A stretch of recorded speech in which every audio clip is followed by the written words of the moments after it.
And we are back here with Matt and Dave on a Thursday morning. It is. It's 7:35 on a Thursday. Can only mean one thing. Let's look. Yeah, there he is, right there on line one. It's Jerry Reynolds, your car pro. Good morning, Jerry. Good morning, fellas. How are y'all besides cold? Doing well. Yeah, it's 14 degrees here. How about there in Big D?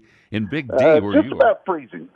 Ah, Just about freezing. But we didn't get any precipitation in Dallas yesterday. oh, Most of it was well, to the west. you missed the it metro all. west. We got Yeah, about we missed it all. we got about a But half that's inch here okay. in Lubbock, but there's some areas that got quite a bit more than that.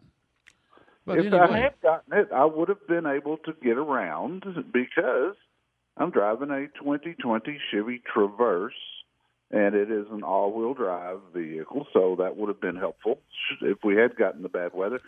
I've always been a fan of this SUV, guys, and a couple of reasons. One is it's roomy inside. It's almost deceptive how much room there is inside because it's not, it's not a huge SUV.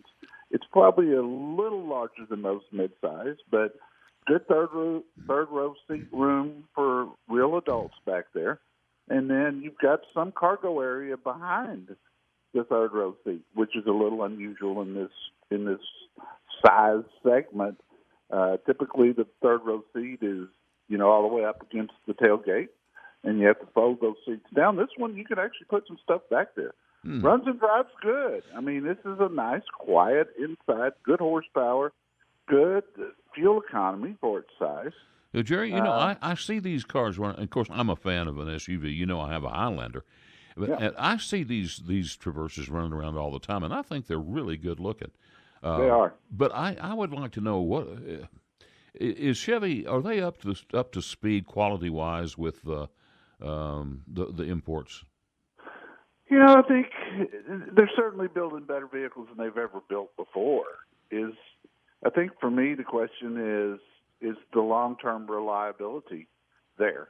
I mean, today the short-term quality certainly is there. They're building great cars. Your Highlander is probably going to go 300,000 miles if you want to. This Traverse, will it do 300? No, I'd have real serious doubts about that. Yeah. So, short-term reliability, yeah, I'd put it up there with anything. But long-term, no, I would not. They're not to that point yet. And, vehicles used to be like trash after 100,000 miles. Most vehicles now will go at least 200, though, right? yeah, if you do basic maintenance, just about all of them, I mean, you're going to have some issues along the way. A few but lemons. I'm talking about major problems. 200,000 is kind of a mini these days with just about all the cars. But this vehicle has got, I'd hoped it changed because the last time I had the Traverse was 2018. But there's a deal killer for me. There's one thing that would keep me from buying this SUV, and it's the start-stop system. And Chevrolet, for whatever reason, doesn't give you a way to turn it off, and that would absolutely be a deal killer for me. No, I hear you. Yeah, that start-stop system, I don't like those. I don't like them. They're annoying me. And this one is real pronounced. Some of the smaller engines, when the engine cuts off when you come to a stop, some of the smaller engines you don't really feel it much, and I could almost live with it. But the bigger the engine, the more harsh the start back up is. You feel it more. You hear it more. It's vibrant. But Jerry, that's one of those things. If you just live with it a while, you'd get to where you didn't even notice it. Yeah, I don't think so. Hey, so Jerry, let me ask you this: Chevy, are they putting this start-stop on the large SUVs like the Suburban? They didn't the last time. I think the last big one I had was Tahoe, and they did not have it on there. Buick in the Enclave, the sister to this Traverse, Buick added a switch or a button to turn it off. And there are some aftermarket products out there that you can buy that will bypass it. But I don't really like aftermarket stuff because you don't know what effect it's going to have on your warranty down the road. Yeah. Well, let's talk money. Yeah, $57,000 on the window sticker, which this one's loaded. It's got a moonroof. $57,000. It's the high country. It's the top of the line.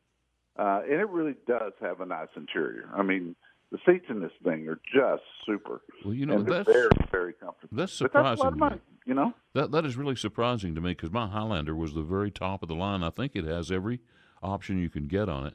It's the super duper limited, and the window sticker was $48,000, Yeah. and so this is $11,000 more for a Chevrolet. And they, you know, as I told you, you guys, we've talked about it. They're pricing, especially domestics, they're pricing these vehicles up, way up on the window sticker so that they can offer big rebates. And they think that's a great marketing strategy. Well, you know, for me, everybody's caught on to it, and they know window sticker means nothing anymore. But I think when they get online and do those searches, you know, if they put the Highlander like yours next to this one, it makes this one look kind of stupid, to be honest. Yeah.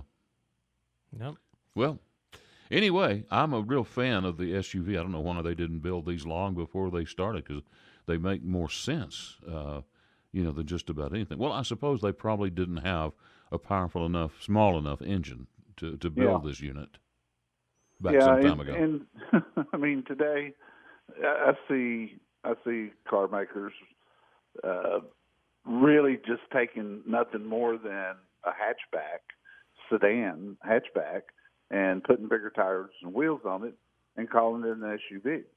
You know, it's gotten sort of skewed on what's really an SUV, what's a crossover, you know, and it all changes. And I don't see that ending anytime soon because people continue to buy these vehicles and trade their sedans. Sedans are less than 30% of total sales now, where at one time that number was 70%.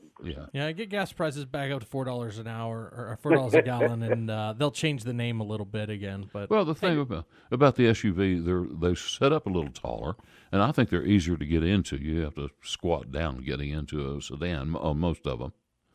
They are, and visibility's better. It's easier to load things into the back of an SUV than it is into a sedan trunk. You bet. Where you got to drop your, you know, put your groceries down, then bend over and pick them up. As we age, those things get. That's kind of some things you consider. So what's going on CarProUSA.com? I got every one of the automobile commercials from the Super Bowl up. If you missed any of those, you can see those. We got some of the January sales numbers in. For me, one of the most interesting stories was that Hyundai, as if they weren't doing everything right, added 3 years of free maintenance for anybody that buys a Hyundai, starting this month in February. And I've got an interesting story about some automakers will allow you to pick up your car at the factory overseas. Mercedes and Porsche, you can go straight to the factory in Germany, and they make a big presentation and buy you dinner. Volvo even pays your airfare to go over to pick your new Volvo up. Yeah, but then do you have to pay to ship it back home? No, they cover all that. Oh, okay. I was going to say. So if you're going to take a vacation, you go over, you pick your car up, you drive it for however long you want to, take it back to them, and then they'll ship it back to the dealer that you ordered it. Well, so what a neat idea. Are these cars legal to drive in Europe? I mean, isn't everything different? All the rules and laws I mean,